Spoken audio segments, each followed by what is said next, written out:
Então, a gente já sabe que a gente está trabalhando com amostras, né? E a gente está tentando fazer uma inferência sobre a população. E o exemplo básico é partir de uma população. Tá? Então, eu vou pegar uma população que eu tenho eu sei que ele tem uma média μ e um desvio sigma. Tá? E a partir dessa população, eu vou fazer uma amostragem dessa população e chegar numa amostra, que vai ter um tamanho n. Tá? Então, a população vai ter essa média μ e o desvio sigma, e essa amostra vai ter um tamanho n. E eu já pergunto para vocês, o que a gente já sabe sobre o x barra dessa amostra? A gente nem precisa ter coletado. O que a gente já sabe sobre essa amostra que a gente coletou? O que a gente já sabe sobre a média da amostra que a gente coletou? A gente já sabe que o x barra vai vir dessa distribuição de probabilidade, que é uma distribuição de probabilidade centrada no μ e com desvio padrão sigma dividido por raiz de n. Tá? A gente sabe que qualquer amostra que a gente pegar dessa população, ela vai ter um x barra que vai cair nessa distribuição. Tá? Isso aí é aquele conceito super importante, distribuição das médias amostrais, né? Que a gente falou bastante na aula 3, a gente fez simulações e tal, e mostrando que essa coisa funciona, deixando isso aqui um pouco mais tangível, né? E beleza, então a gente usou, e depois a gente usou a distribuição das médias amostrais para começar a fazer inferências, né? Então, esse é o caminho que a gente fez depois, né? Que partindo, então, de uma amostra que tem esse tamanho n, uma média x barra e um desvio s, né? A gente já sabe que essa amostra ela tem uma incerteza associada, né?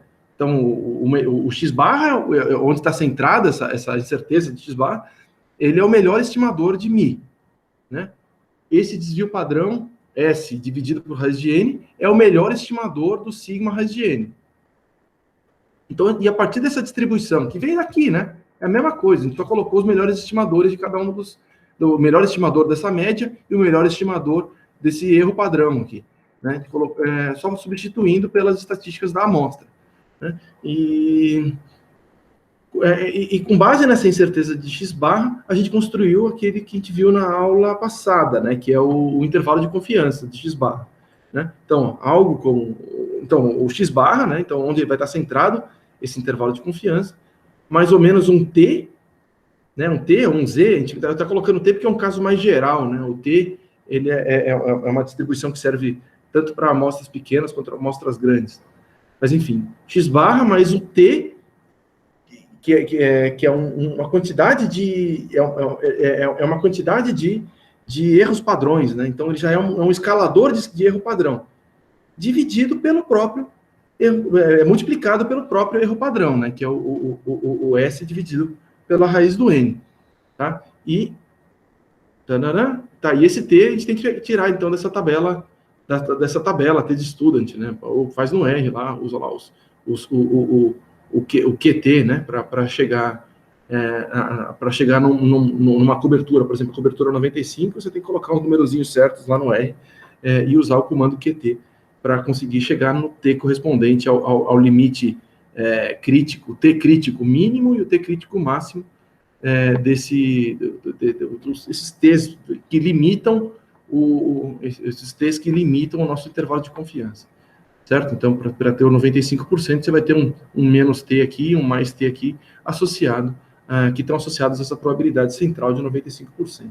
Né? Então, essa ferramenta aqui. Então, se você usar essa ferramenta, você sabe, essa ferramenta, usando o 95% aqui, você sabe que o intervalo gerado por essa ferramenta vai cobrir o μ populacional em 95% das amostras geradas, né? Então, essa é a lógica do intervalo de confiança, e que é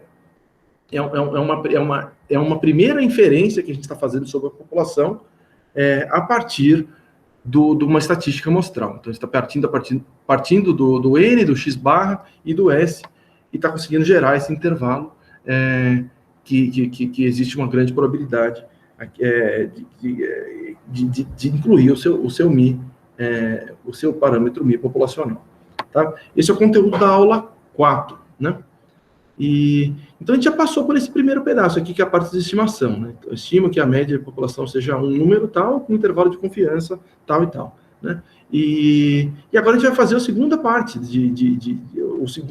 a segunda categoria de usos da inferência estatística, que é fazer testes de hipótese, né? Então, eu quero falar, a média da população é maior do que tanto, com p-valor tanto, né? Então, é esse tipo de afirmação que eu quero fazer aqui e que a gente vai aprender como fazer assistindo essa aula. Tá? E eu já dei eu acho legal fazer esse aprendizado em camadas, né? Então, esse vídeo, para quem estava assistindo aqui a aula, eu botei um videozinho que mostrava um caminho rápido, assim, de qual que é a lógica básica de fazer um teste de hipótese. Então, vale a pena assistir, tá aí esse link. E agora, o objetivo é esmiuçar isso, né? Então, vamos esmiuçar isso e passo a passo para conseguir fazer esses testes de hipótese efetivamente. Tá? Então, a ideia aqui é usar a mesma ferramenta que a gente tinha visto, aquela distribuição das médias amostrais, né, que a gente tirou lá das primeiras, da aula 3, teorema central do limite, distribuição das médias, e fazer um uso aqui para fazer o teste de hipótese. Então, podemos usar a distribuição das médias amostrais para estimar a probabilidade média, a probabilidade da média populacional está em alguma região, né? Então, e o objetivo aqui é distinguir entre dois cenários, né? Um cenário é associado a uma variabilidade ao acaso, né? Então, o estado provável que existe esse Mi, ele não é o seu x barra não é exatamente o Mi, porque tem uma variabilidade ali da amostra que você pegou, né?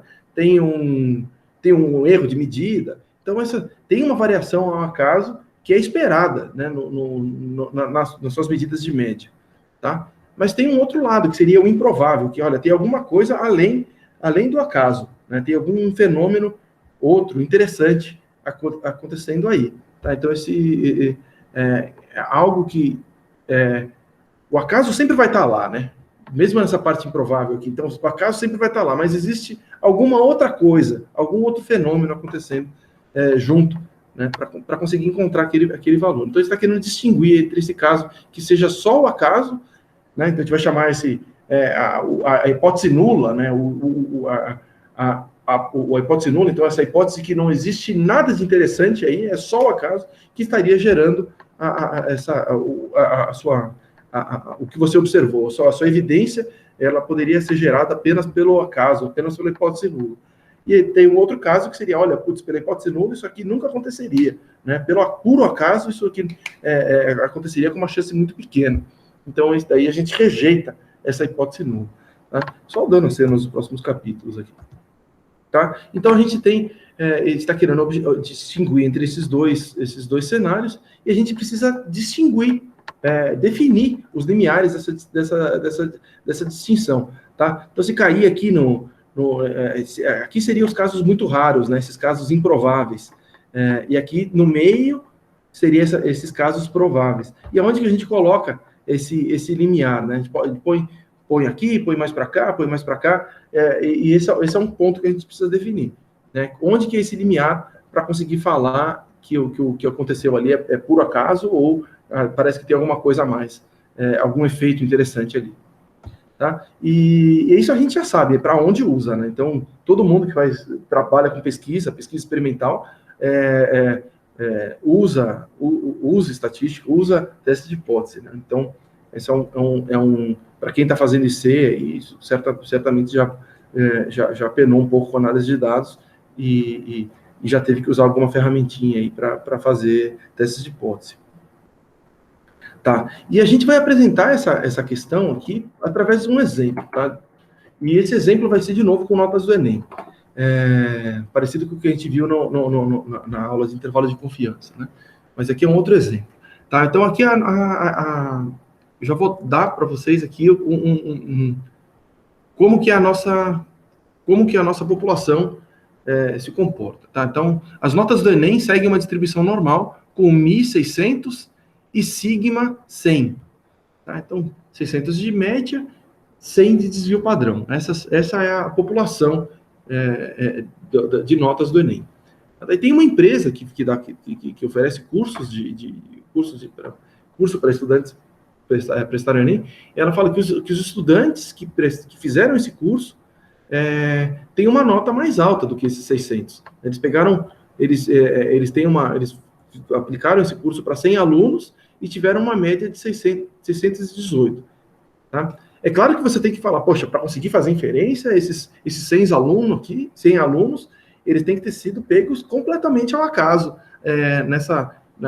dessa população do Enem. Né? Então tem que ser uma população toda que tem esses 100 alunos tem que ter sido ao acaso. Qualquer aluno, qualquer elemento dessa população que faz parte das notas do Enem, então, para ter esse Mi 600, esse Sigma 100, qualquer elemento poderia ter sido incluído nessa amostra. Então, seria uma amostra representativa.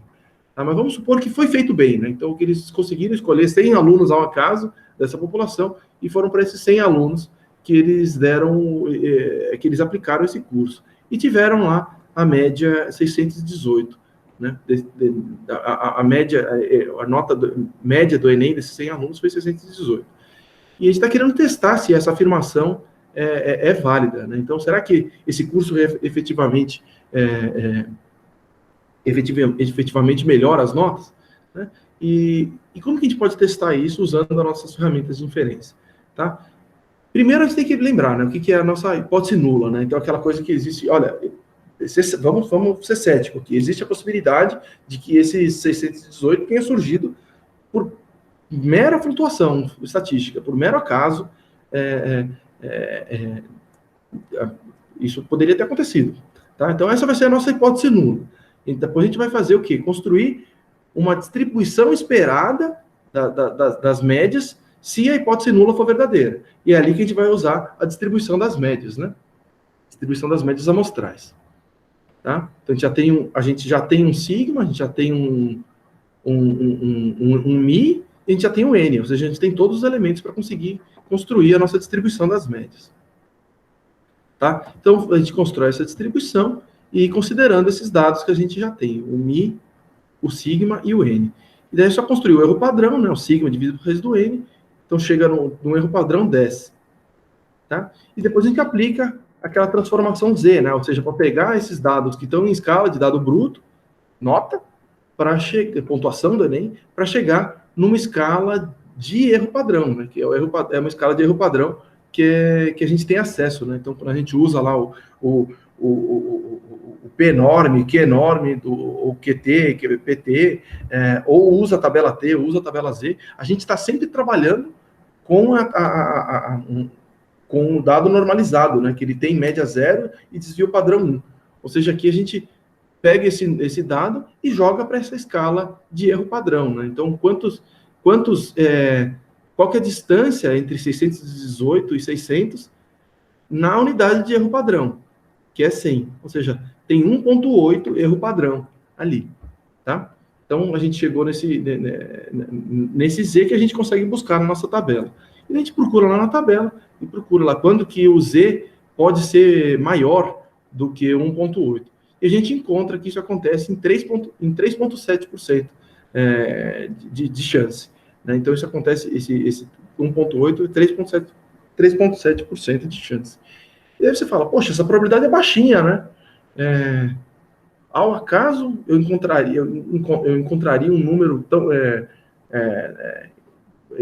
igual ou maior a 618, eu falo, poxa, parece improvável que seja o acaso. Né? Eu diria, acho que o curso efetivamente funciona. Né? E a gente pode discutir, mas quanto que deveria ser esse improvável? Né? Então, tem a convenção de usar 5%. Né? Então,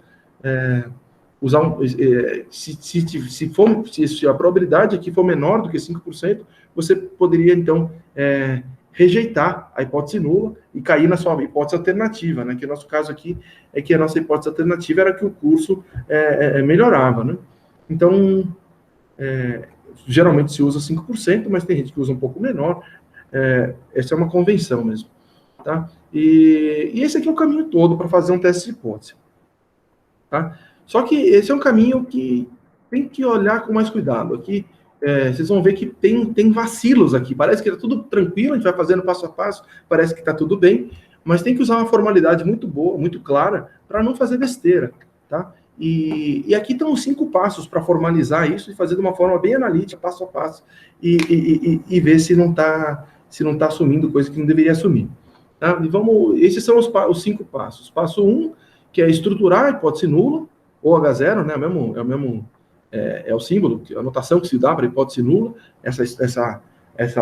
a ideia de que apenas o acaso está regendo a variabilidade do seu dado, né? Então, a hipótese nula que não tem nada de interessante ali, que é só o acaso, né? Isso que tem que lembrar na hora de definir uma hipótese nula. E o passo 2 é definir a hipótese alternativa, que é o oposto da nula, né? Então, tem alguma coisa interessante ali, né? Então, o curso muda o curso muda a nota do cara. Então, o cara que faz aquele curso melhora na nota, ou piora na nota. Então, essa seria a hipótese alternativa. Depois, o terceiro passo é estruturar a distribuição regida pelo acaso. Estruturar a distribuição caso H0 seja verdadeira. Tá? Então, tem que passar por esse passo 3 aqui, assumindo que a hipótese nula é verdadeira, quais seriam os valores esperados. Aí, passo 4 é encontrar, nessa distribuição regida pela hipótese nula, quais são as regiões em que se aceita ou rejeita o H0. Daí colocar lá os 5%, então você pega os 5% de um lado ou 5% do outro, né? ou divide, bota 2,5 para cada lado, e define, então, a partir daquele critério, por um lado eu aceito, por outro lado eu rejeito a minha hipótese nula. Tá?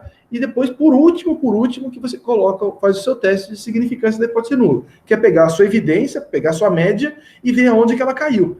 Se ela caiu na parte de aceitação ou na parte de rejeição da hipótese nula. Tá? E vamos olhar passo a passo isso agora.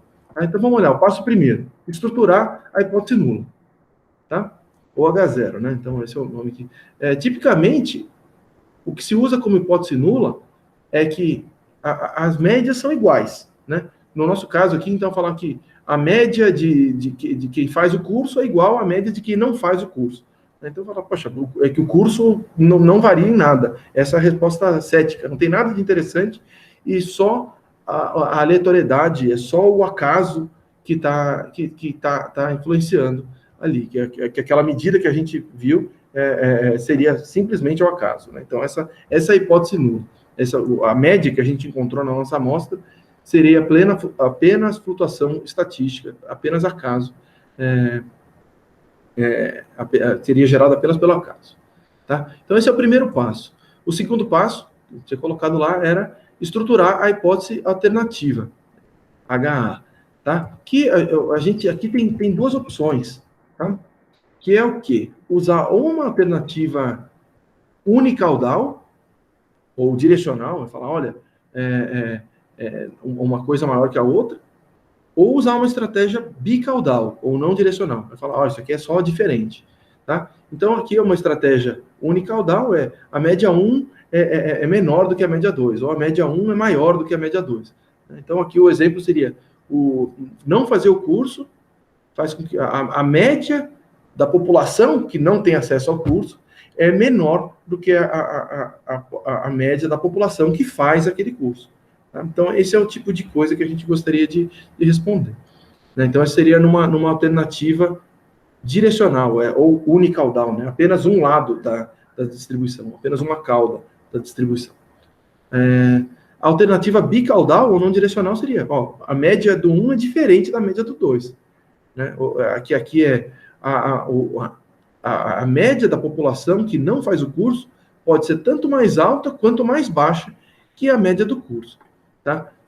Eu tinha falado que a hipótese nula tem que ser complementar a hipótese alternativa, né? Então, aqui é complementar, do igual é o diferente, né? E se a gente quisesse colocar a alternativa como não curso menor do que maior, do que a média do curso, a gente teria que colocar um menor igual aqui, né? Teria que fazer diferente. Tá? Então, é só se ligar que a hipótese nula e a hipótese alternativa, elas têm que ser sempre complementares. Tá? E daí, você vai usar o quê? A unicaudal ou a bicaudal? Tá? A unicaudal, ela requer uma lógica clara. Você tem que saber muito bem como o seu sistema funciona, você tem que ter uma teoria muito boa sobre o seu sistema, né? Uma justificativa sobre como o seu sistema funciona. Ele exige uma lógica clara. Então, por exemplo, aqui eu coloquei um caso em que tem uma lógica clara. Né? Então, que é poeira aumenta a falha do HD do computador. Se você jogar poeira dentro do disco rígido, de um HD do computador, ele aumenta a falha. Tá? Eu não imagino que tenha nenhuma evidência de colocar poeira dentro do HD possa fazer o HD funcionar melhor. Então, é muito razoável você usar um teste unicaudal num caso como esse, porque tem uma lógica muito clara que aponta para aquele lado. Tá? E aqui um outro caso seria, a empresa do curso diz, a gente está interessado em saber se o nosso curso ajuda. Né?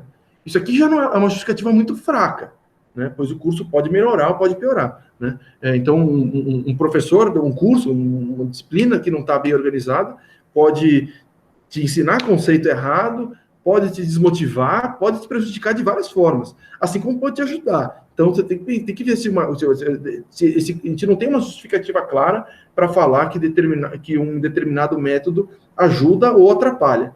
Tá? Então, essa aqui é uma justificativa fraca. Tá? Então, esse aqui não é uma justificativa legal para usar um teste unicaudal. Tá? Então, num caso como esse, tem que usar uma estratégia mais conservadora, né? que não depende dessa lógica. Né? Então, permitir, então, mudança para os dois sentidos. Né? O curso pode melhorar ou atrapalhar. Né? Então, eu acho que é uma coisa mais razoável usar uma hipótese alternativa bicaudal, né? Então, não direcional. Usar uma aqui, que nem essa. Né? A média do curso pode ser mais alta ou mais baixa. Né? Então, eu usaria uma bicaudal associada a uma hipótese nula, então, de igualdade entre as médias. Beleza. Então, esse aqui é o passo 2. Fizemos o passo 1, passo 2, que é a definição das hipóteses. Agora, vamos o passo 3, né, que é estruturar uma distribuição regida pela hipótese nula.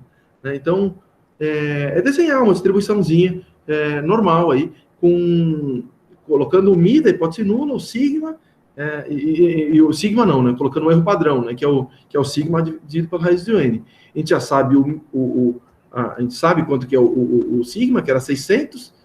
Não, o sigma era... tô falando errado. O sigma era 100, né? Volta. O sigma era 100. Ó, a média era 600, o sigma era 100. E daí tem que calcular um erro padrão dividido pela raiz do n. Ou seja, chega no erro padrão 10. Então vamos lá. Chegou, tá, então tem um Mi 600, onde ele está centrado, e um erro padrão 10, tá? E aqui eu coloquei essa distribuição normal em duas escalas. Uma escala de erro padrão, né, que é essa escala Z ou escala T, a gente pode usar esse dado normalizado, né, que ele vai ter média 0 e desvio padrão 1. Tá? Ou seja, a média Mi, né, da hipótese nula é o 0, né? Normalizado aqui, que no caso nosso é da população em geral, né? Que a gente sabe que é a média da população que faz o Enem, né? População que não tem acesso àquele curso. Então, isso aqui é onde está centrada a nossa distribuição, e ela tem erro padrão 1, né? Então, o erro padrão, então o desvio padrão da média, a gente está colocando a distribuição das médias aqui, né? Ela tem o desvio padrão 1. Né? Então, aqui está colocado menos 2 desvio padrão, que está aqui 20 pontos menor do que a média. Né? Então, só simplesinho, né? Só colocando essa nossa distribuição regida pela hipótese nula nas duas escalas. Tá? E daí, uma vez que a gente definiu isso, a gente vai para o passo 4, que é identificar nessa distribuição quais são as regiões em que se aceita ou se rejeita a hipótese nula. Tá? E a gente vai fazer isso usando o alfa, ou o nível de significância. Tá? Geralmente se usa o nível de significância de 5%, que eu falei, né? Essa é a convenção habitual ali. Às vezes é um pouco mais baixo, usa o 1%, né? Em vez de 5%, usa 1%, às vezes até mais baixo, mas raramente mais alto do que 5%. Tá? E, então seria pegar, colocar esses 5% de acordo com a nossa hipótese nula. Então seria colocar os 5% espalhado em dois lados, 2,5% para esse lado e 2,5% para esse lado. Tá? E assumindo esses 5%, a gente já está, quando a gente adota esse nível de significância, esse alfa de 5%, a gente já está assumindo um erro. Tá? A gente já está assumindo uma tolerância a erro, que a gente espera, se só for o acaso que guia o seu fenômeno, não tem nada ali. A gente espera, colocando um alfa de 5%, que você, se a hipótese nula for verdadeira, você espera rejeitar a sua hipótese nula em 5% dos casos. Então, se só o acaso reinar ali, você já rejeitaria a hipótese nula em 5% dos casos. Afinal, você está pegando lá a distribuição regida pela hipótese nula, está jogando 2,5% de cada lado, né? Está jogando o nosso alfa em 5%, está colocando, a gente já está assumindo um erro. Esse erro a gente chama de erro tipo 1, né? Ou falso positivo. Né? E esse 5% é a taxa de erro tipo 1, ou a taxa de falso positivo. Então, isso é uma coisa que você define a priori. Né? Então, vou fazer um experimento, vou usar um alfa a 5%, e eu já sei que se for só o acaso que tá regendo a minha distribuição, as minhas medidas, né, as médias que eu estou obtendo, eu já sei que eu vou ter uma chance de fazer um erro de 5%, caso a hipótese nula seja verdadeira. Tá? Então, está aqui a nossa distribuição. A gente pegou aquele 5% bicaudal, a gente procurou aqui, a gente está usando a tabela normal, né? Então, o N é gigante, né? O N é 100, então tudo bem, usar normal, é uma boa aproximação. E a gente botou lá o Z em 1,96, tanto negativo quanto positivo, né? E ali vai ser a nossa área de rejeição. Então, esse é o nosso, colocando o alfa de 5%, a gente vai ter aqui, numa distribuição normal, a gente vai ter que o valor crítico de Z, né, o valor crítico para definir a nossa área de aceitação é o 1,96, negativo e positivo. Dentro desse intervalo, menos 1,96 até 1,96, a gente aceita a nossa hipótese nula. E se a nossa média cair para o lado de lá, né, mais extrema, né, então mais negativo que menos 1,96, ou mais positivo do que 1,96, a gente rejeita a nossa hipótese nula. A gente fala, olha, tem alguma coisa além do acaso. Né? E beleza, fizemos o passo 4. Agora a gente cai no passo 5, que agora, de fato, é olhar a nossa amostra, né? Olhar a média que a gente encontrou. É ver onde que a nossa média encontrada cai. Né? Nossa evidência empírica cai na área de aceitação ou na área de rejeição. Se ele cair na área de aceitação, você só segue o caminho ali. Então, ó, a gente aceita ou mantém a hipótese nula. Né? Então, que a hipótese mais parcimoniosa é a variação ao acaso. Se ela cair na área de rejeição, a gente rejeita a hipótese nula. Né? Então, o resultado não parece surgir por variação ao acaso. Vi o chat aqui. Vitor, manda ver, faça a pergunta. Então, seguindo essa ideia, o curso tem a mesma probabilidade de melhorar o aluno quanto piorar a nota dele?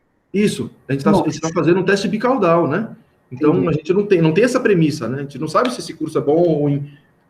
O curso pode atrapalhar. Você nunca teve um professor que te desmotivou e você desistiu da matéria ou reprovou? Sim. Mas imaginando para outros casos, né? Imagina, a gente vai testar um remédio. Não, mas... Tem remédio que mata, cara. Então, a mesma probabilidade que tem dele falhar, né, mas... Isso, você tem que ter uma teoria muito boa, né? Se você não quer ter teoria, usa o bicaudal, né? Se você tem uma teoria muito boa, ou às vezes a gente está pegando coisas que só podem ter valores positivos, né? Sei lá, não sei. Daí você tem uma teoria muito boa para falar que aquela coisa só sobe ou só desce, né? Sei lá, você está falando sobre, eu tô botando diminuição do... Você está botando um comprimido na água, e você está vendo se aquele comprimido só pode diminuir. Então, você pode fazer um teste um teste unicaudal. Você sabe que ele só pode diminuir. Você tem uma teoria que você não incorpora a massa ali, sei lá. Enfim, estou dando um exemplo besta aqui, mas você precisa de uma teoria para conseguir usar um teste unicaudal. Se você não tiver essa teoria, vai no bicaudal, que esse é o padrão. Aliás, quando você escreve lá no R, você só coloca, faça um testezinho da minha coisa. Ele vai fazer o bicaudal de fábrica, né? Para você falar que é um unicaudal, você tem que falar, eu sei que isso aqui é assim. Então, você tem que escrever lá que é um unicaudal. Tá? De fábrica, ele já faz o bicaudal. Tá? Os testes, os programinhas de estatística, tudo trabalha assim. Tá. Beleza, então a gente estava aqui nesse passo 5, né? Então, que a gente vai ver onde que é nosso X-barra, onde que é a nossa evidência empírica cai na nossa distribuição. E estamos lá, então a gente estava com aquele desenho, né? Com a nossa distribuição regida pela nula, as nossas regiões, e daí a gente pega o nosso X-barra, né? Que era que é aquela é o 618, né? O 618 numa escala de valor bruto, você já vê que ele cai, ele está meio um pouquinho mais para cá, né? O 2 seria o 620, ele está um pouquinho mais para baixo, né? Mas o jeito melhor aqui é olhar em função do dado normalizado, né? Que a gente já sabe que aqui é exatamente 1,96, né? E você viu ali que deu 1,8. Se deu 1,8, ele está para dentro da área de aceitação, tá? Se ele caiu para dentro da área de aceitação, tá, aceitou a hipótese nula, tá? Então, esse é o resultado do seu teste, tá?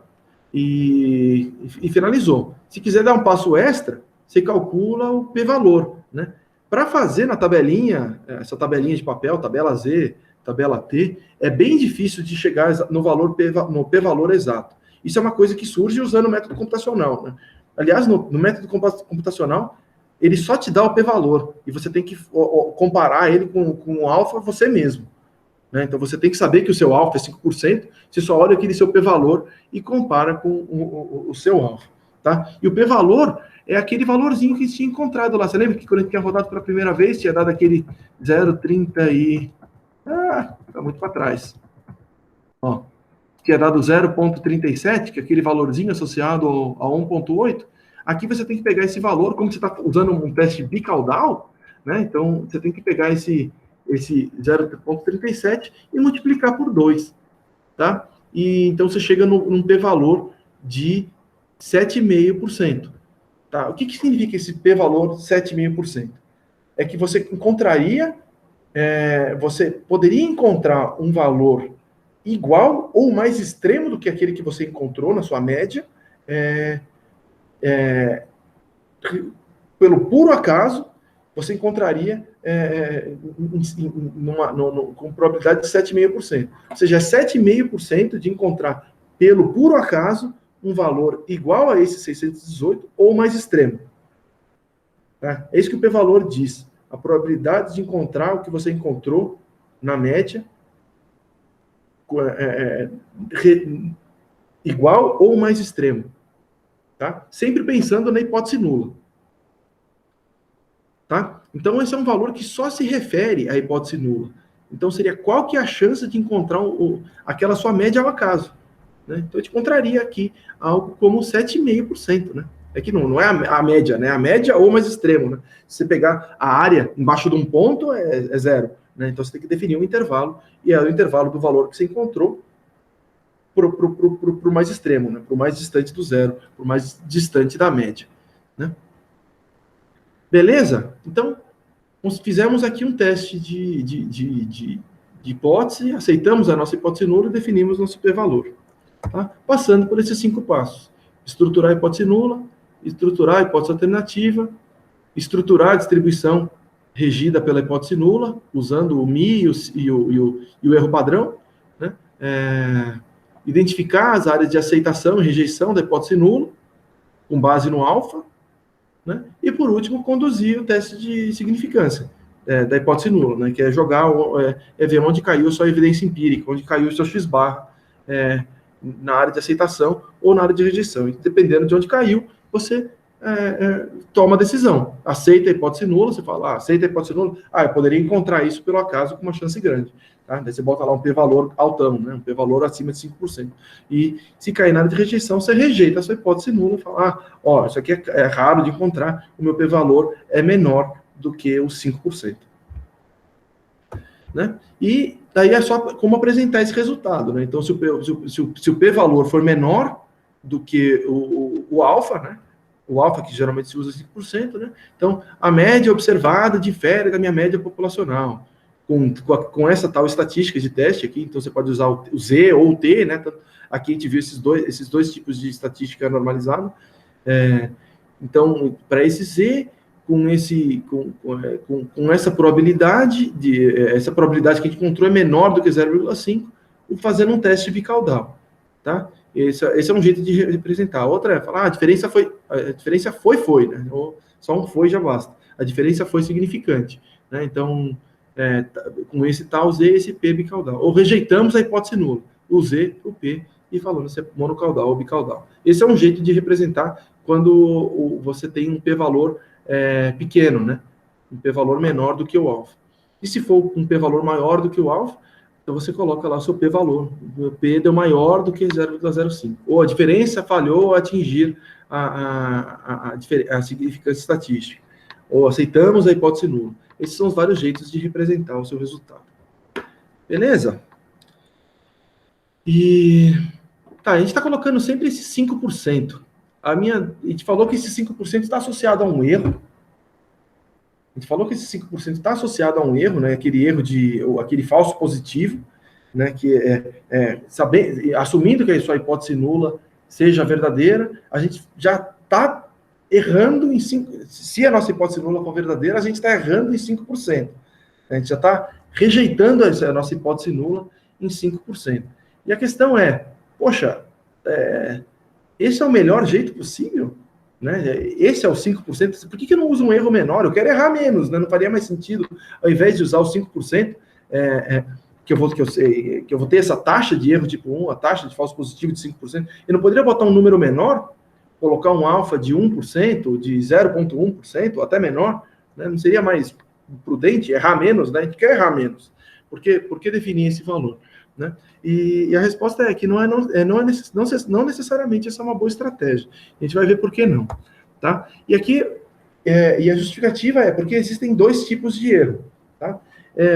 Talvez o jeito mais fácil de olhar agora, que está bem nesse momento de pandemia e está mais familiarizado com alguns termos, como falso positivo, falso negativo, é usar essa terminologia do que a gente está vendo aqui para os exames, né,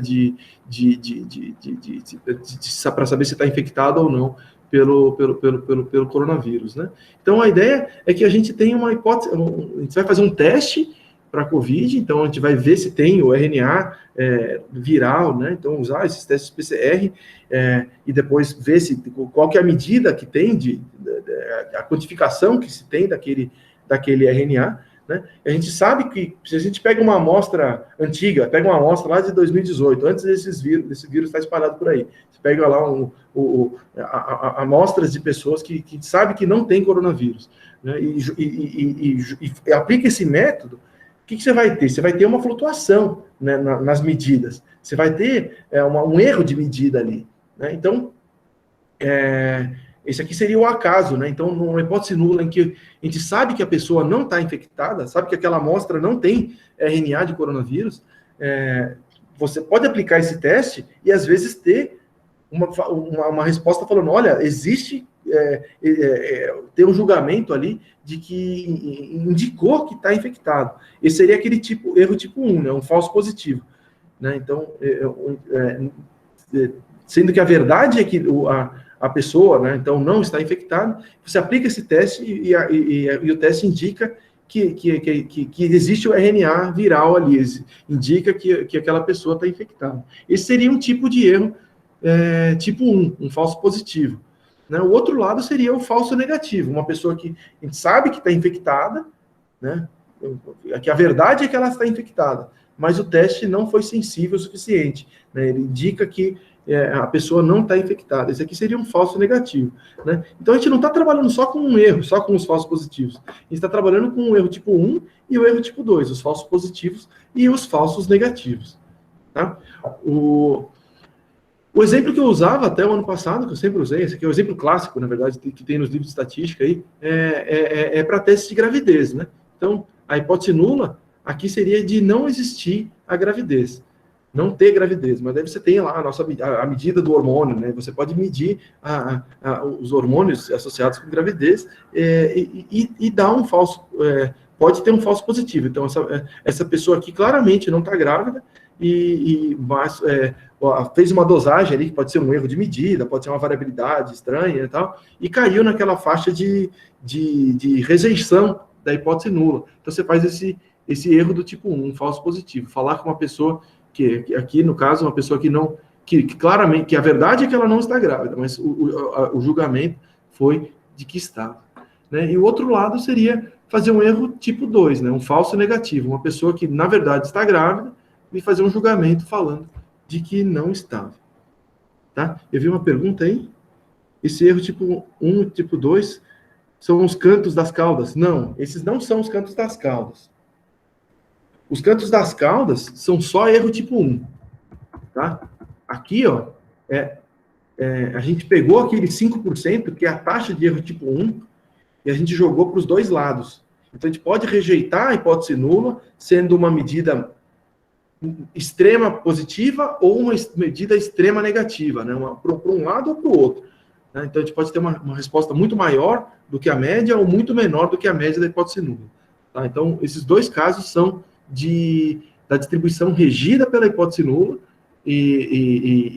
ou seja, em todos os casos aqui seria não tem coronavírus ou não tem gravidez. Né? A gente pegou esses 5%, que é a taxa de erro tipo 1, e jogou metade de um lado, metade do outro. O beta, o erro tipo 2 é uma outra coisa, que a gente vai explicar mais para frente ainda. Espera só um pouquinho.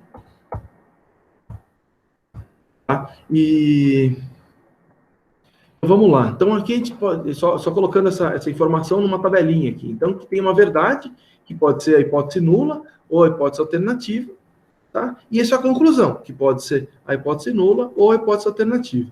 Quando uma coisa é igual a outra, né, que a verdade é igual à sua conclusão, você fez bem, né? Você fez a parte certa, né? Você fez corretamente. Quando cair nesse quadrado aqui ou nesse quadrado aqui, você está fazendo bem, né?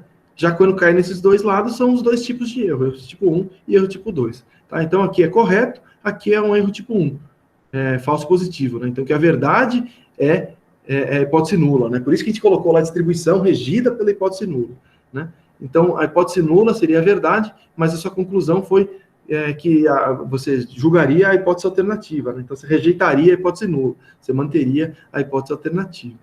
Tá? Então, esse aqui é o erro tipo 1, falso positivo. O outro lado é quando a sua hipótese alternativa é verdade, né? Então, a pessoa tem coronavírus, a pessoa ou tá grávida, ou o curso funciona, né? Essa seria a verdade, e você fez uma conclusão que é a hipótese nula que está regendo aquilo, né? Então, esse aqui seria um erro tipo 2, um falso negativo, tá? Beleza, então apresentamos esses dois erros. E agora a gente vai falar da probabilidade de cada um deles. Esse aqui era o alfa, né, que a gente já estava falando, né? O alfa, que pode estar dos dois lados ali, se tiver um teste bicaudal, né, como a gente estava falando antes. E aqui seria a taxa de... E essa taxa de acerto, né, esse correto, seria o 1 menos o alfa. Né? Então, se aqui é 5%, aqui é 95%. Se aqui é 1%, aqui é 99%. Tá? Então, esse é um lado da brincadeira, né? Então, é só quando a hipótese nula é verdade. Tá? Só que tem vários casos em que a hipótese alternativa é verdade, ou seja, não é só o acaso, né? A hipótese nula é só o acaso, a hipótese alternativa é quando tem algum efeito interessante, né? Quando tem alguma coisa a mais ali, aquela medida é influenciada por alguma coisa, ou porque tem uma criança lá, ou porque tem um vírus lá, ou porque o curso funciona. Seriam nesses exemplos que a gente está vendo. Tá? E aqui, a gente vai ter um erro do tipo 2, que vai ter uma probabilidade que agora a gente vai chamar de beta. Tá? O erro tipo 2 é o beta. Né? A probabilidade de erro tipo 2 ou a probabilidade de falso positivo. Né? E, por outro lado, tem a probabilidade de rejeição da hipótese nula. A probabilidade de rejeição da hipótese nula falsa. Né? E esse aqui é 1 menos beta, chamado também de poder estatístico. Né? Qual que é o poder do seu teste? É isso que ele está perguntando. Qual que é a chance de rejeitar uma hipótese nula falsa? Né? Que é esse 1 menos beta. Tá? Agora a gente vai olhar com bastante cuidado como faz para chegar em cada um desses alfa, beta, poder. A gente vai, próxima parte da aula é investigar esse pedaço. Tá? E para falar disso, eu vou falar de um exemplo aqui, que é sobre a expectativa de vida de pessoas, tá? Aqui está meio desatualizado, né? A expectativa de vida tem crescido nos últimos anos, né? Então, mas aqui a expectativa de vida, quando foi criado esse exemplo, era de 1060, tá? Então, a população em geral tem uma expectativa de vida de 60 anos, com um desvio padrão de 10 anos, tá? Então, essa aqui é a população em geral, esses parâmetros.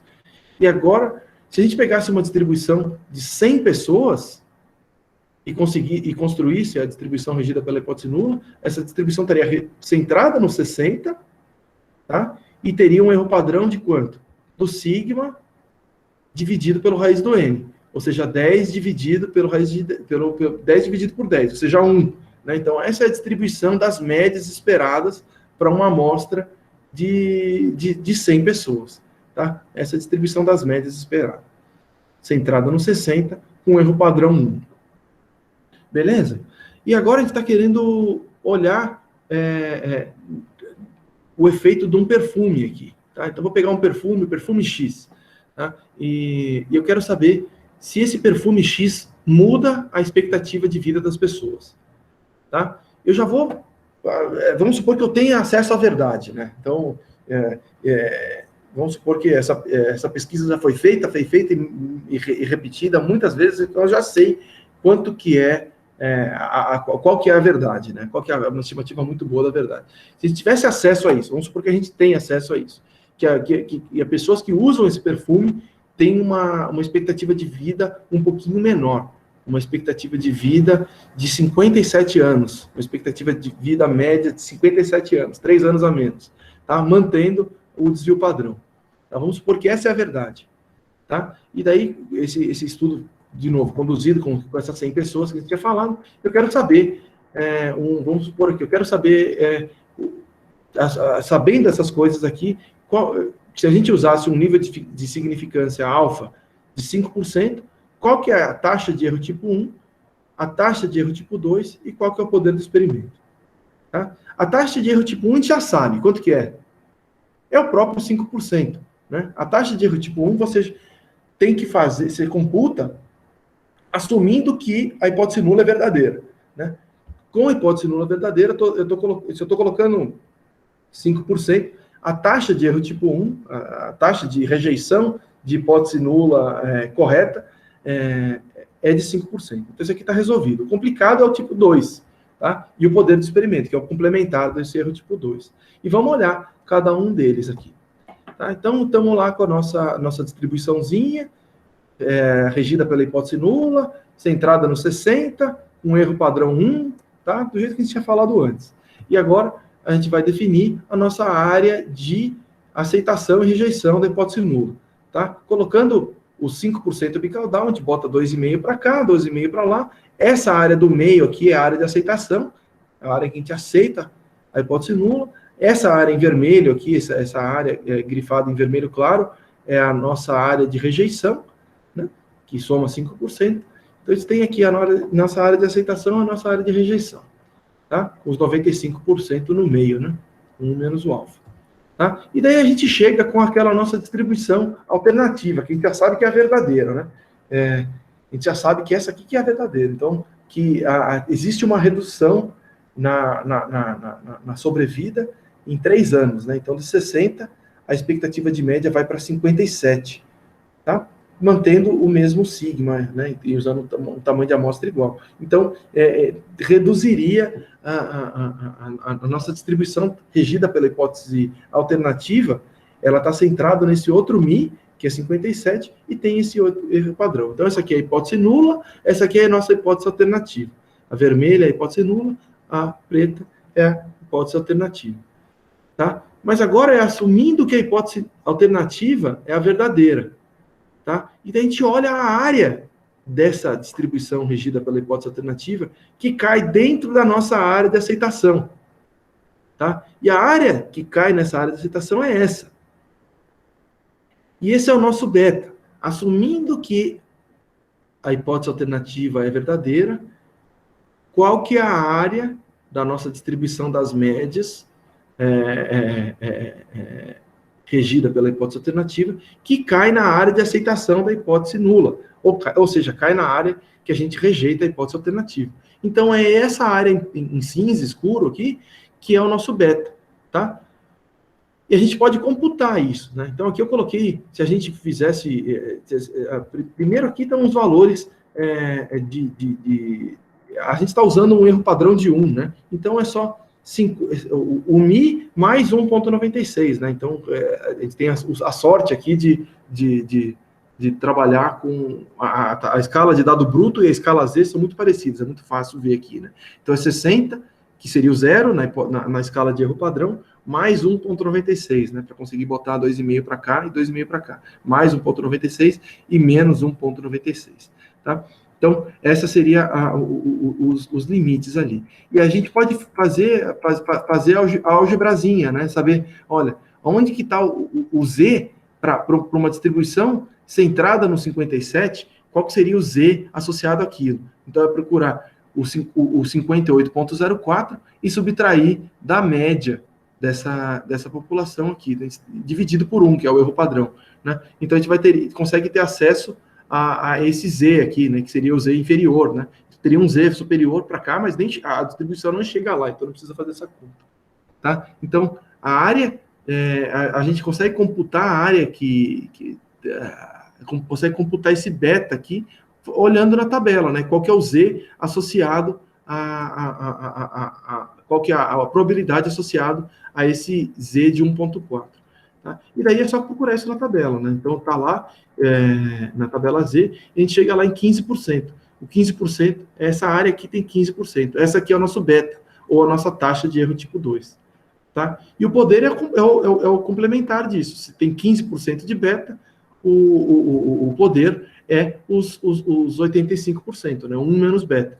Tá? Então a gente chegou aqui nossa continha de qual que é o nosso poder do nosso teste estatístico, né? Então, considerando que a nossa hipótese alternativa é a verdadeira, usando essa média e esse erro padrão, a gente chega nessa probabilidade de conseguir rejeitar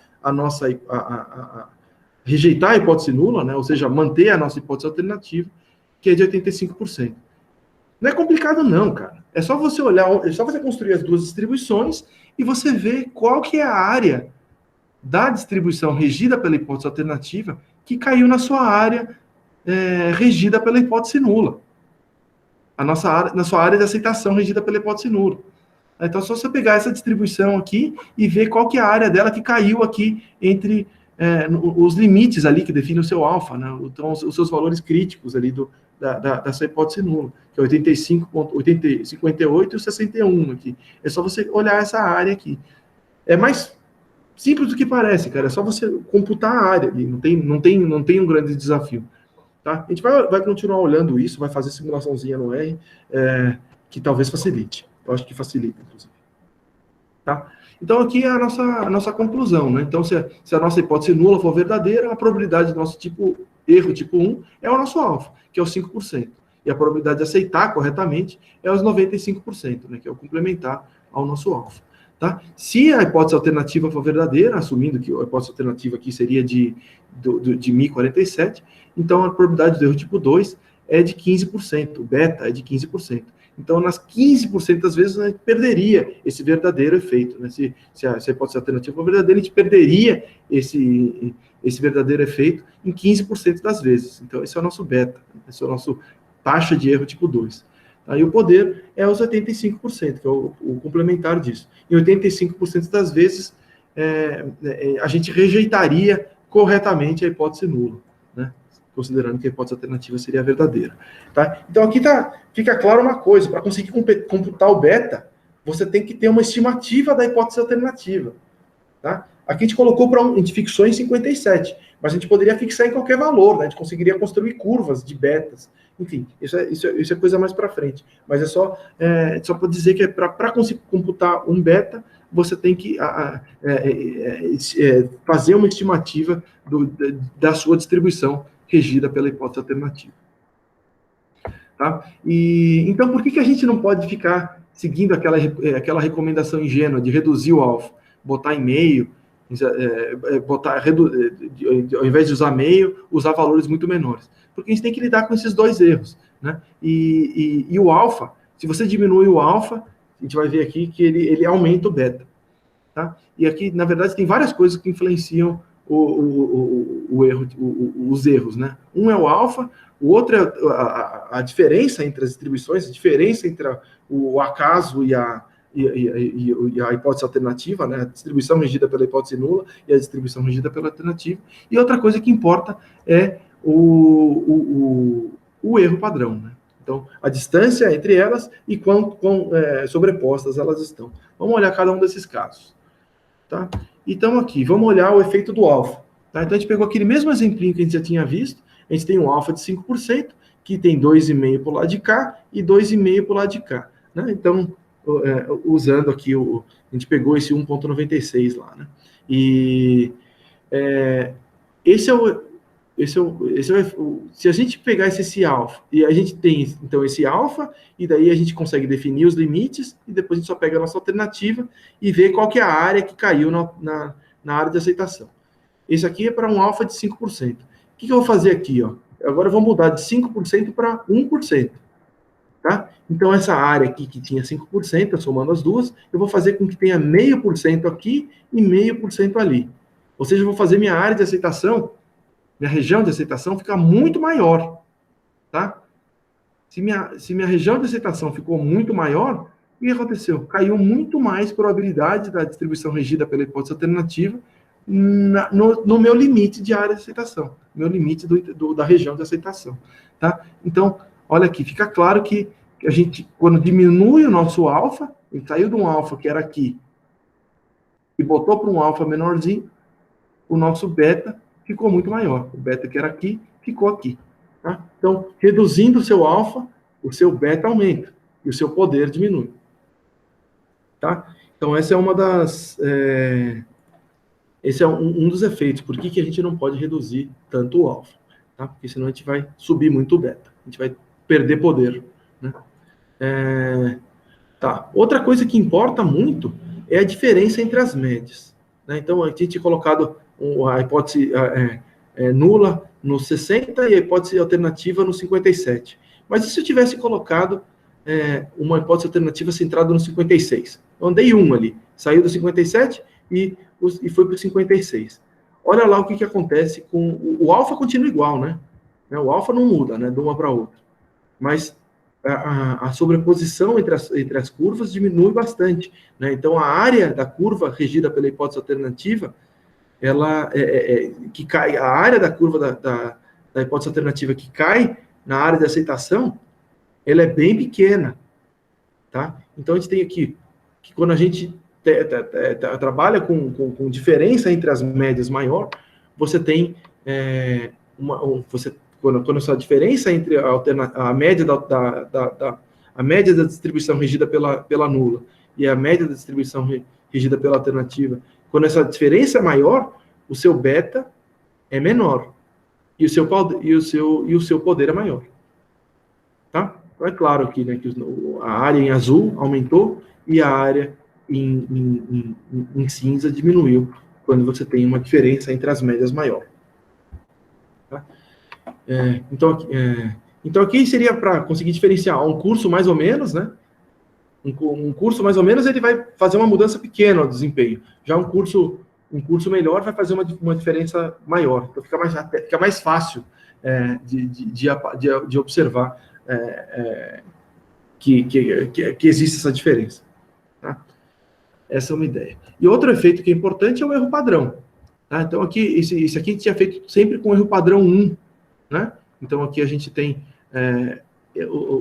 cada uma dessas áreas, a área de alfa e a área de beta e a área do poder, para erro padrão 1. Tá? E deixa, supor, aumentei um monte de amostra, coletei muito mais gente. Ao invés de ter coletado 100 pessoas, eu coletei um número maior aí, que fez meu erro padrão ficar menor. Né? Se eu faço meu erro padrão ficar menor, a minha distribuição, regida pela nula, ela fica mais magrinha, né? Fica mais alta e mais magrinha. Né? O meu 5% é fixo, né? Então, o 5% que está aqui com erro padrão 1 é o mesmo 5% que está aqui com erro padrão 0,75.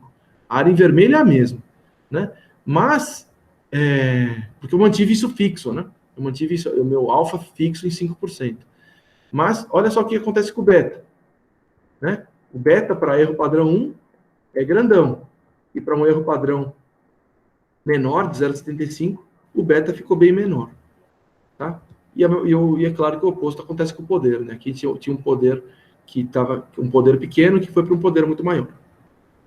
Tá? Então, reduzindo o erro padrão, coisa que a gente consegue fazendo, coletando mais dado, né? Quando a gente coleta mais dado, a gente diminui a chance do erro tipo 2, reduz, então, o beta, né? Então, essa probabilidade de fazer os falsos negativos, né? E aumenta o nosso poder. Né? Então, a chance de rejeitar a hipótese nula corretamente. Então, resumindo aqui, então a gente tem dois tipos de erros que são possíveis nessa hipótese. Existe um balanço entre esses dois tipos de erro. Quando você reduz o alfa, você aumenta o beta, e vice-versa. Né? E 1 menos beta é a probabilidade de rejeitar corretamente a hipótese nula. Isso é conhecido como poder, que ele aumenta conforme a diferença entre as médias aumenta. Né? Então, se você tiver uma droga que cura mais, né? Uma vacina que trata mais, é mais fácil de perceber, ou dá um curso que é melhor, né? Um perfume que mata mais, né? Então, o poder aumenta conforme a diferença entre as médias aumenta. E aumenta conforme o erro padrão diminui. Né? Ou seja, quando você aumenta a amostra, você aumenta o poder. Né? Você torna suas distribuições menos sobrepostas pela redução do erro padrão. Beleza?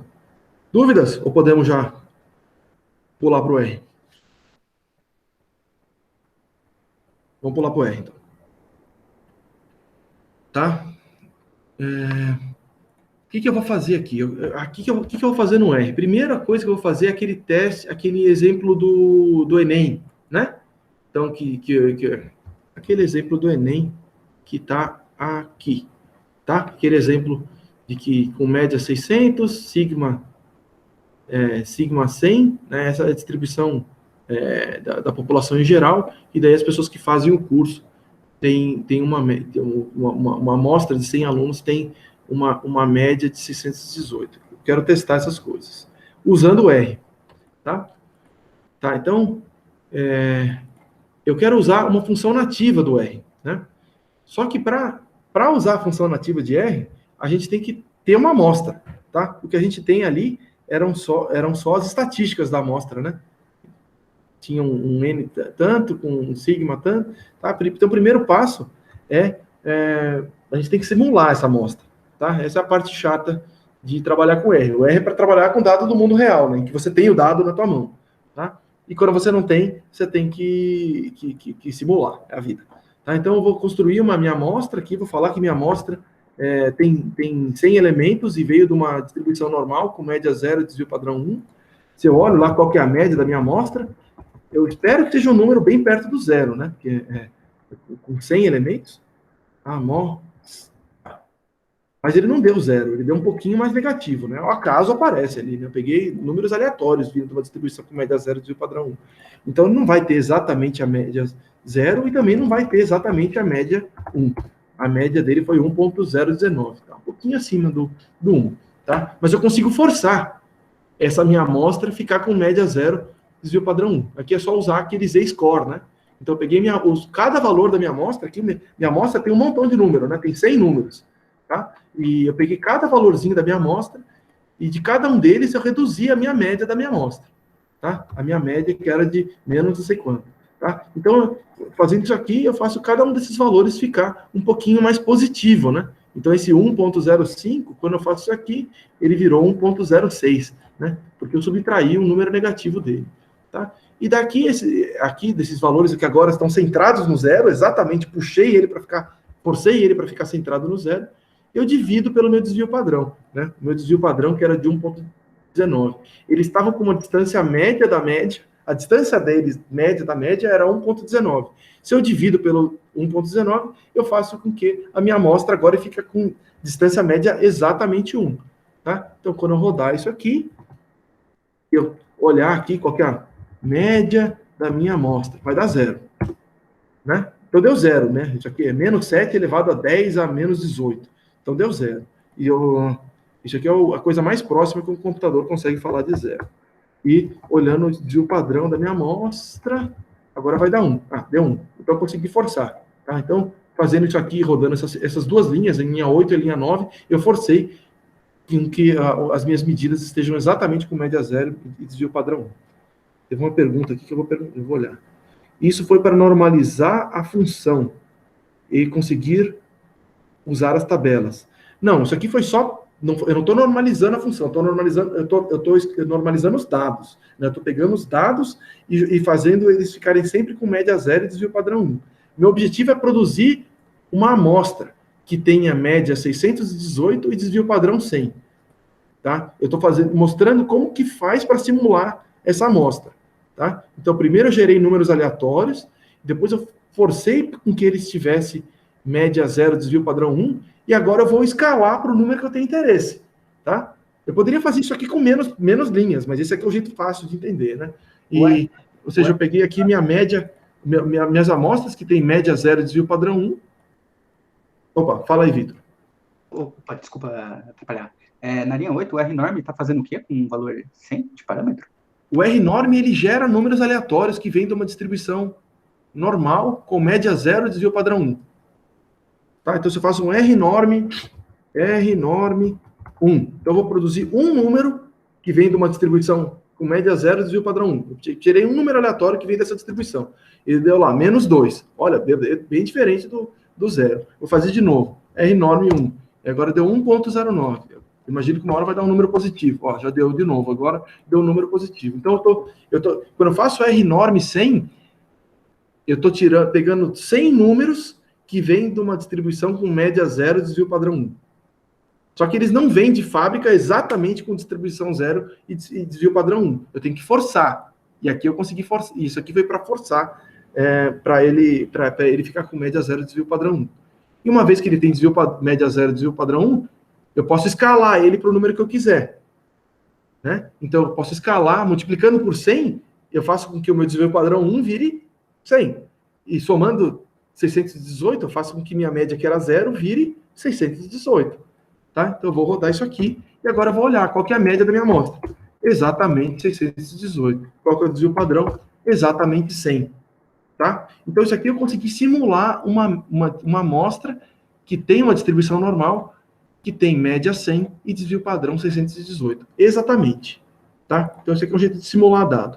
Tá? Tudo isso para quê? Para conseguir usar a função nativa do R. Tá? E a função nativa do R, qual que é? Essa daqui, t-test. Tá? A gente já tinha usado ela na aula passada, né, para computar intervalo de confiança. E agora a gente vai fazer um teste de hipótese, usando essa função nativa do R. Tá? Então, a gente vai pegar a nossa amostra de 100 alunos aqui, então... A gente tem as notas de Enem desses 100 alunos aqui. Então, isso aqui é o dado simulado, mas tem aqui as notas de 100 alunos simulados. E... Entendi, eu havia feito algo similar sem a linha 9. Tá, beleza. Então, aqui eu tenho a nossa amostra de 100 elementos. E eu vou comparar essa amostra com a minha distribuição regida pela hipótese nula, que tem em média exatamente 600. Tá? Então, eu vou comparar a minha amostra com aquela distribuição regida pela hipótese nula, que tem 1.600. Tá? E eu vou fazer do mesmo jeito que a gente tinha feito ali, que era procurar fazer um teste direcional, né? Fazendo um teste unicaudal. Né? Aqui deu um teste, aqui é um teste unicaudal, né? Então, só estou procurando quando o número fica, a nota da média fica maior. Né? Então, a minha hipótese alternativa é de que ela é maior do que a hipótese nula.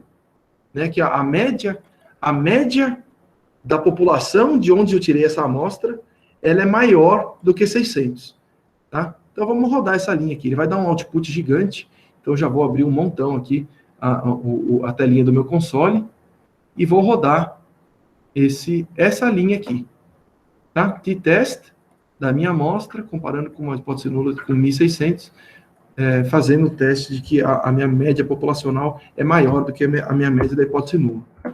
Então eu rodei essa linha, e daí ele falou, ó, eu fiz um teste T de uma amostra, tá?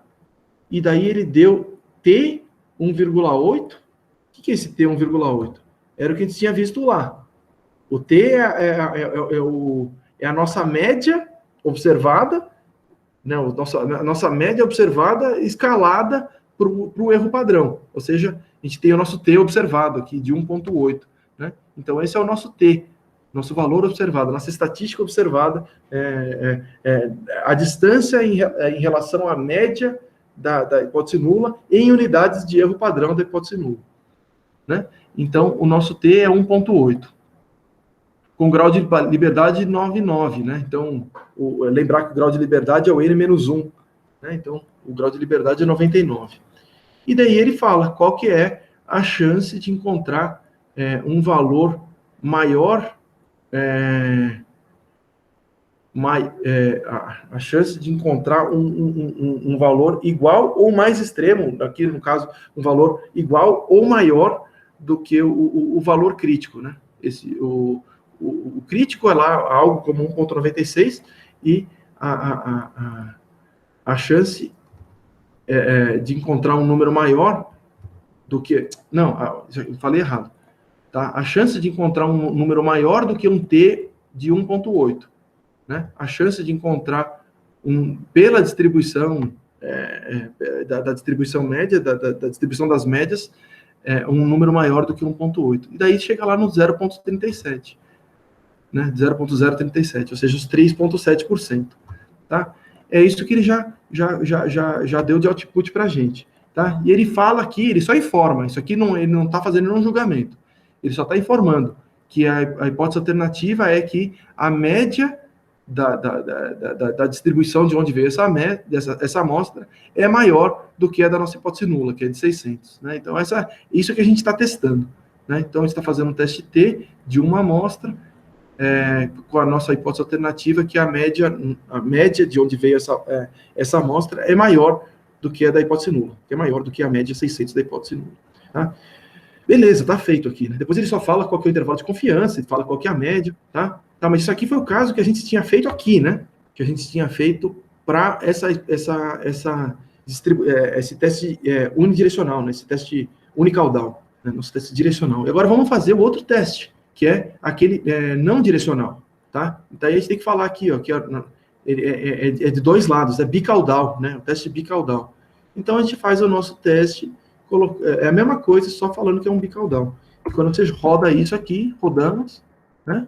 Então ele dá um p-valor maior, né? Antes tinha dado um p-valor de 0,37, agora deu aquele p-valor que é o dobro daquilo, 2 vezes o p-valor. Né? O T é o mesmo, 1,8, o grau de liberdade é o mesmo, 99, e ele está falando, só que aqui, ao invés de falar que aqui era aquele teste com o greater, aqui, né? Quando a gente está usando a gente só faz alternativa, falando, só que aqui, ao invés de falar que aqui era aquele teste com o greater, aqui, né? Quando a gente está usando o sign, a gente só fala, a hipótese alternativa é que a média de onde veio essa amostra, ela não seria igual à da hipótese nula, né? Então essa é a nossa hipótese, a nossa alternativa. Tá? É isso que a gente está testando. E aqui ele dá um p-valor, né? Lembra que eu tinha falado que quando você roda num desses programas de estatística, ele só cospe um p-valor, né? Então, daí você tem que fazer a comparação com o alfa você mesmo. Né? Então, usando um alfa de 5%, aqui a gente está com um p-valor maior. Ou seja, a gente tem que rejeitar, a gente tem que aceitar a hipótese nula, né? A gente tem que aceitar a hipótese nula. A gente fala, olha, é possível encontrar pelo acaso uma média 618 para vir de uma distribuição nula centrada no 600, considerando esse tamanho de amostra. Tá? Então aqui a gente tem um p-valor alto, então a gente aceitou a hipótese nula.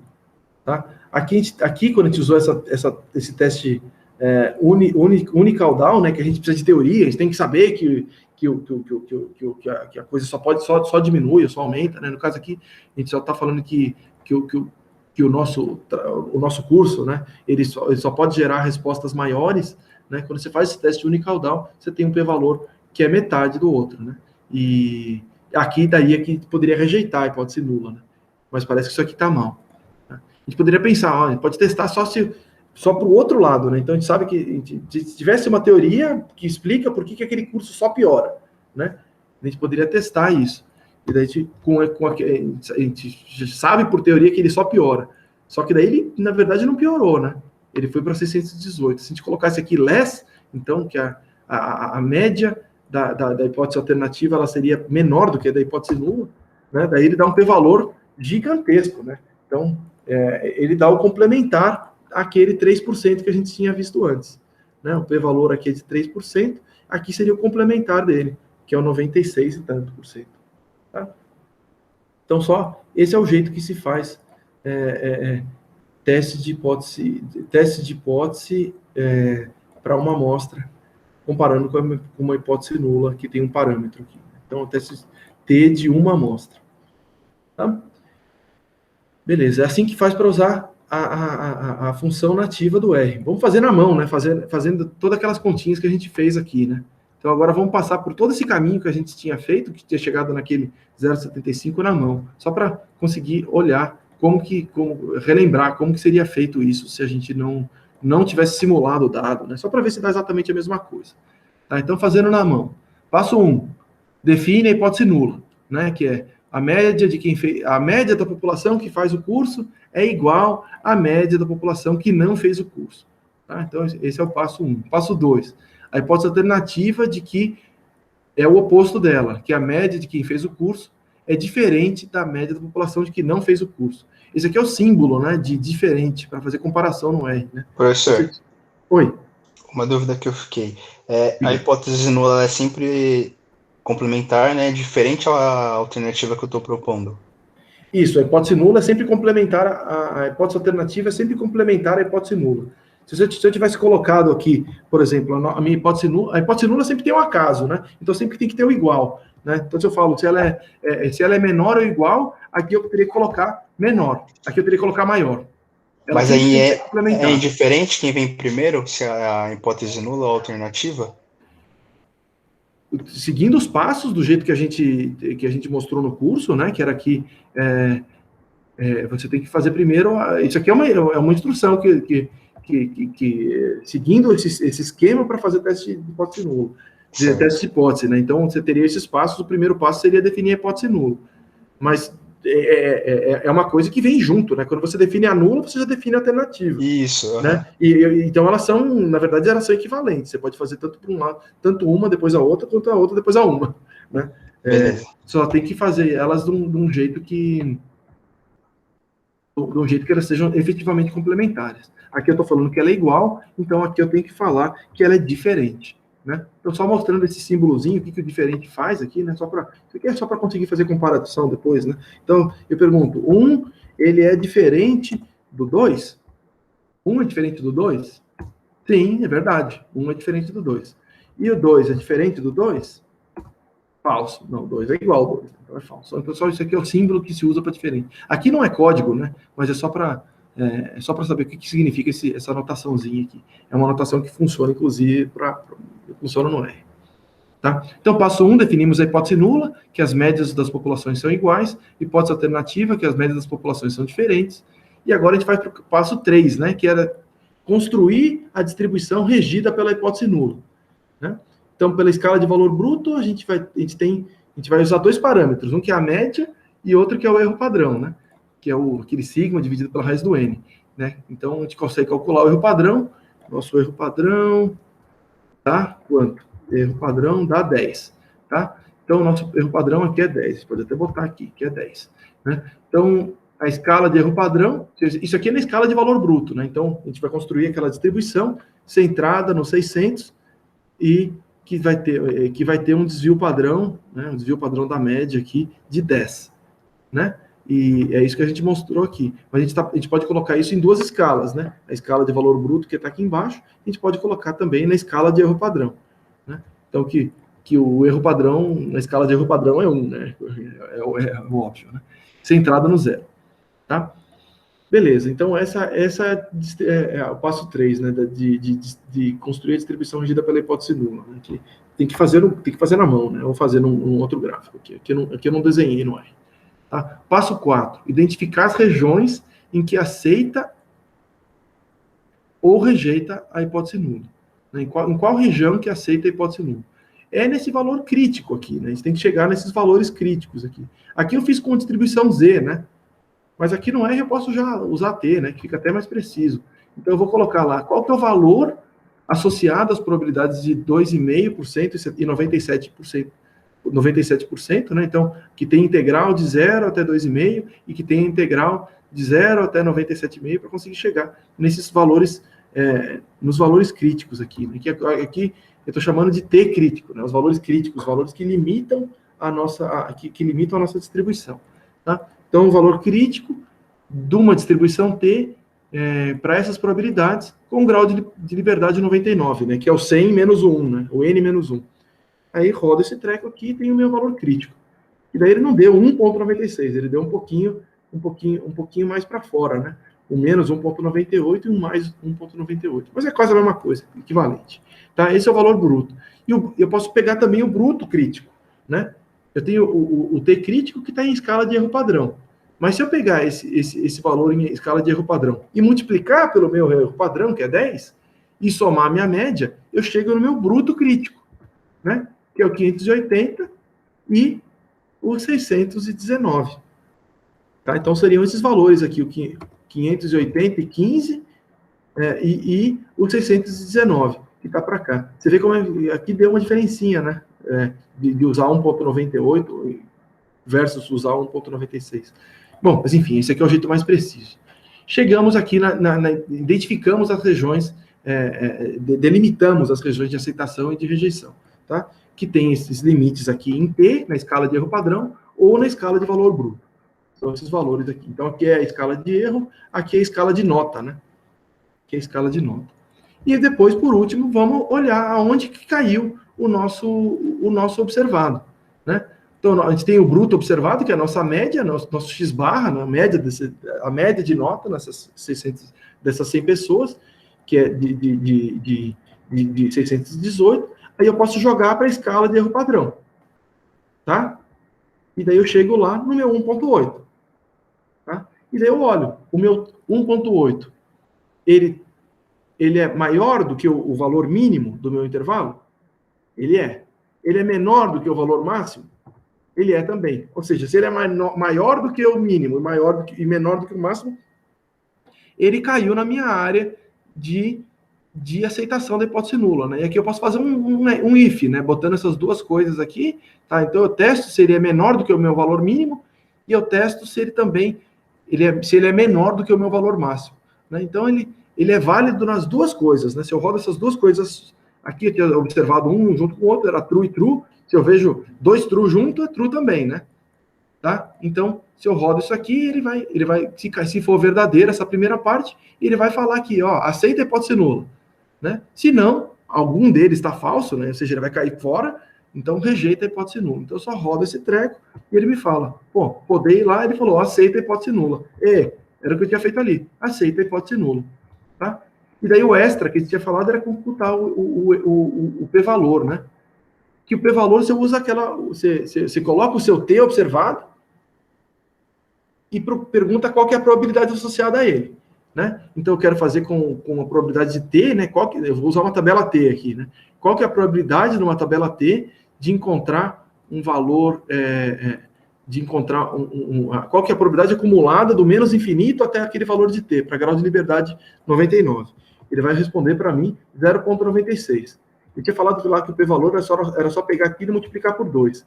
Mas se eu pegar 0,96 e multiplicar por 2, eu vou chegar num valor estranhão, né? Um valor de probabilidade maior do que 1. Que já não faz o menor sentido, né? Tá errado.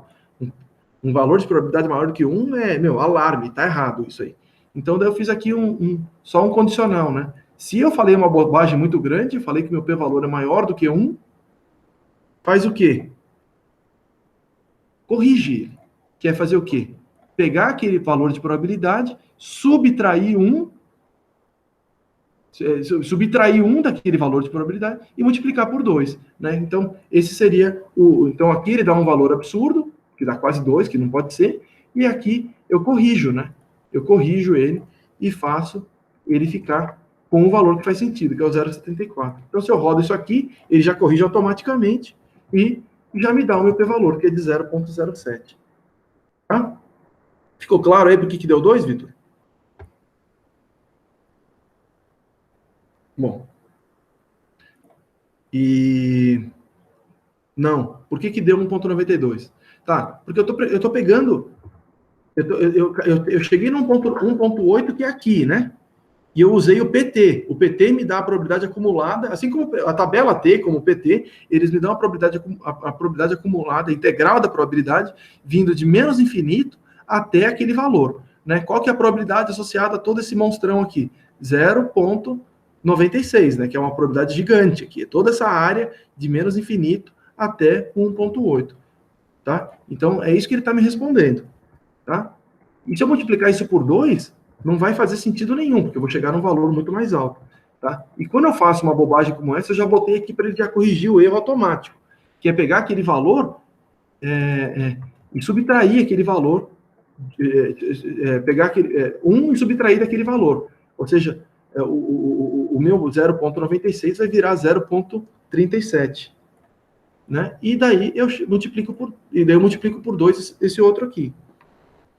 Ah, eu multiplico por 2 porque é um teste bicaudal. É um teste bicaudal, ele pode errar tanto para um lado quanto para o outro, né?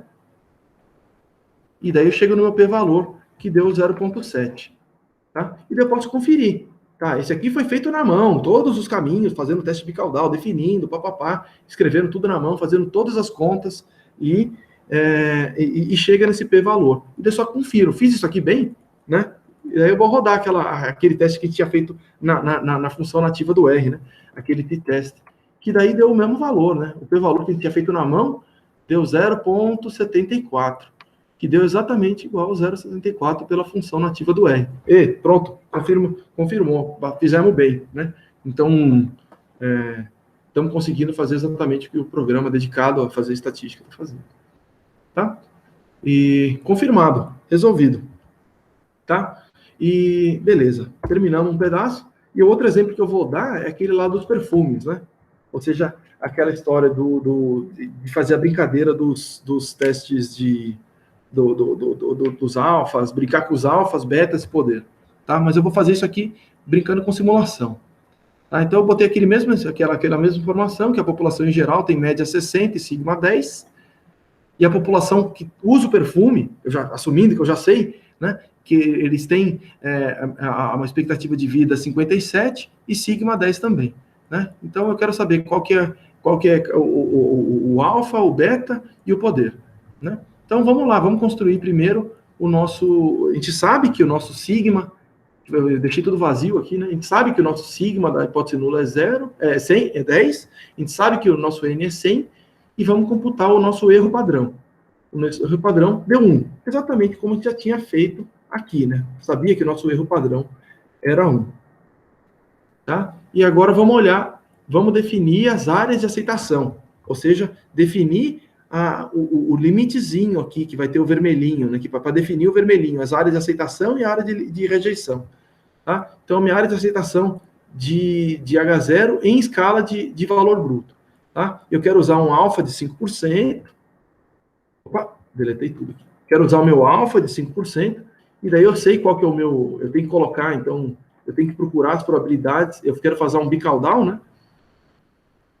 Então, eu vou ter que colocar 2,5 para um lado, 97 para o outro, 97,5 para o outro, e daí eu faço o QT, né? O QT. Então, me fala qual que é o valor, eu estou procurando na tabela T, me fala qual que é o valor de T associado a esses valores de probabilidade. Rodei lá o QT, e ele vai me dar o 1,98, que é quase 1,96 na normal, né? Porque o N é gigantão, né? Então, pronto. Aí eu só pego esse valor de T, multiplico pelo meu erro padrão de verdade e somo minha média.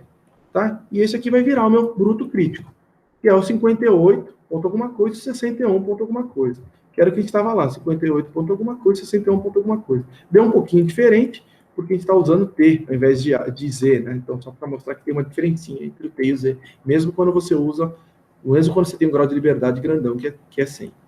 Tá? Então, definimos aqui a nossa área de aceitação, os limites da nossa área de aceitação, de 58 e alguma coisa até 61 e alguma coisa.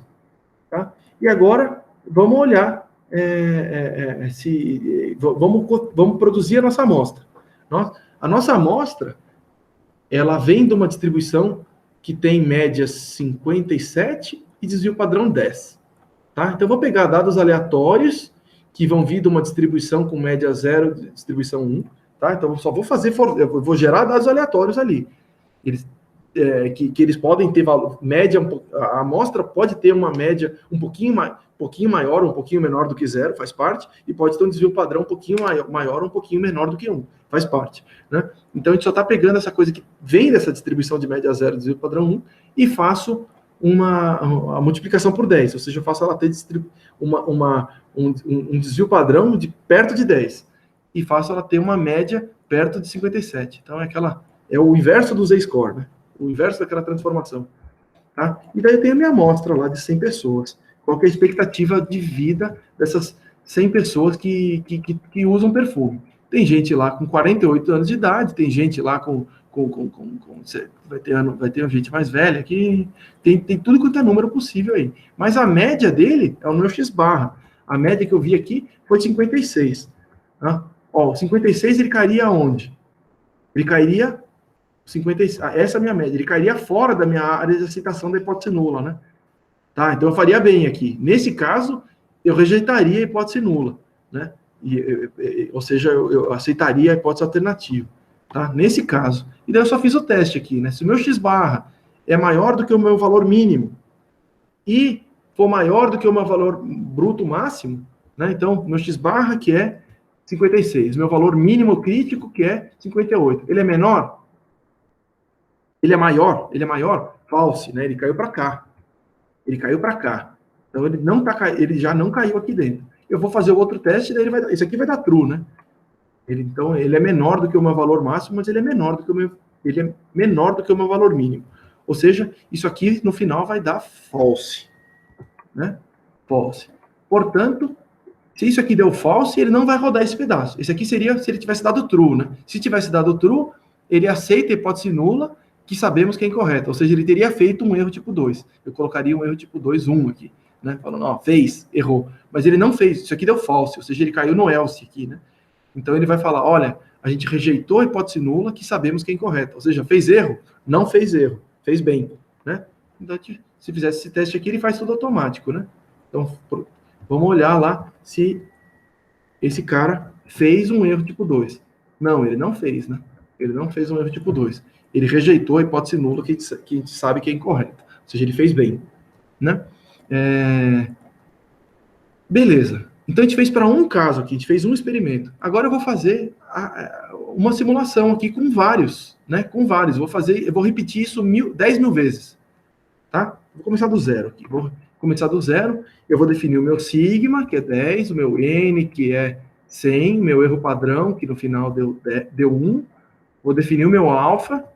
Vou definir meus valores bruto crítico, que já deu lá, o 58 e 61, como tinha dado antes. E vou definir um vetorzão que eu vou chamar do fez erro tipo 2. Vou fazer um vetorzão de zeros, com 10 mil posições. Tá? Então, vou rodar aqui, e ele produziu um vetor que só tem zero. E depois eu vou atualizar esse vetor, colocando 1, se cair na área de aceitação. Tá? Então, eu vou rodar minhas 10 mil vezes. Para cada vez que eu fizer isso aí, eu vou gerar uma amostra vindo das pessoas que estão usando perfume, vou tirar a média e vou ver se essa média caiu dentro daquele intervalo. E se ele caiu, significa que ele fez um erro tipo 2, ou seja, eu vou atualizar esse vetor. Tá? Então, vamos rodar esse treco aqui. Rodou isso aqui, e daí eu tenho lá um monte de 0 e um monte de 1. A maior parte é 0, alguns 1s, né? Às vezes ele fez o erro tipo 1, e ele fez o erro tipo... às vezes ele fez o erro tipo 2, e a média disso é 15%, que era os 15% que a gente tinha visto lá, né? Fazendo as continhas lá pelas tabelas e tal. Então, essa é a nossa taxa de erro tipo 2, 15%. E o nosso poder é o 1 menos o erro tipo 2. E está lá, 84, que bateu 85, né? Ou seja, bateu muito perto daquilo que a gente já sabia que ia dar. Então, a gente conseguiu simular exatamente aquele caso com base naquelas informações. Tá? Então, a gente pode fazer, rodando isso aqui, a gente tem sempre mais ou menos o mesmo valor, 15% e 85%. 15% e 85%. 15%. Tá? Cada hora ele gera um número um pouquinho diferente, mas é tudo muito próximo. Tá? E o que é legal disso aqui é que eu consigo brincar. Eu consigo fazer aquela manipulação que a gente tinha feito de reduzir o alfa. Né? Fazer o alfa ficar de 1%. A gente tinha falado do alfa de 5% inicialmente, vamos colocar o alfa de 1%. A gente tinha falado que aumentava o poder. Vamos ver se... A gente tinha falado que diminui o poder. Vamos ver se é verdade. Roda toda essa parada. Ó, com alfa 1, eu tenho mais erro tipo 2 e menos poder. Tá? Então, bateu com aquilo que a gente sabia. Tá? Vou voltar aqui de novo para o 0,05. O alfa era uma coisa, né? Agora eu quero mexer o quê? Na diferença entre as médias. Tá? Então, com a diferença entre as médias de 56, eu teria os 15% e 85%. Mas eu vou fazer aquele 56 aqui, vou fazer um pouquinho mais diferente, fazer o perfume ser um pouquinho mais nocivo ainda, né? Na minha simulação, vou fazer o perfume fazer a expectativa de vida diminuir um pouquinho mais. Então, dos 15%, agora eu caí nos 2%. Ou seja, fica mais raro de fazer o erro tipo 2. Tá? E a gente tem mais poder. Ou seja, quando tem maior diferença entre as distribuições, a gente consegue perceber essa diferença, rejeitar a hipótese nula com mais facilidade. Né? Assumindo que a hipótese alternativa é a verdadeira, a gente rejeita a hipótese nula com mais chance. A gente faz mais certo, né? O poder é fazer certo. Tá? Vou voltar aqui para o 57. E estamos lá. De novo, com 15% e 85%. Eu vou fazer o que agora? Eu vou aumentar a amostra para ter um erro padrão mais estreito. Eu vou fazer minha amostra ter 200 pessoas, por exemplo. Para quanto que dá? Se eu faço uma amostra com 200 pessoas, quanto fica o meu erro padrão? Fica em 0,7. Tá? Eu tinha falado do lado de 0,75, mas esse aqui deu 0,7. Tá? Então, dos 15% de taxa de erro tipo 2 e 85% para poder, quanto que dá agora que eu aumentei minha amostra para 200? Ó, eu diminuí minha taxa de erro tipo 2, foi para 5%, e o meu poder aumentou para 95%. Tá? Então, exatamente como eu tinha visto lá nas nossas brincadeirinhas mais gráficas, né? Então, funciona por simulação, um outro jeito de ver isso. Tá?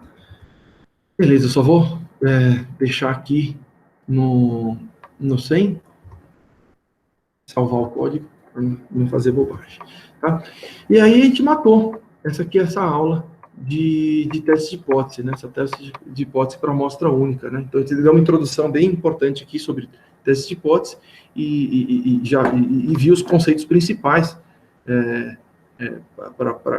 associados a essa temática. Tá?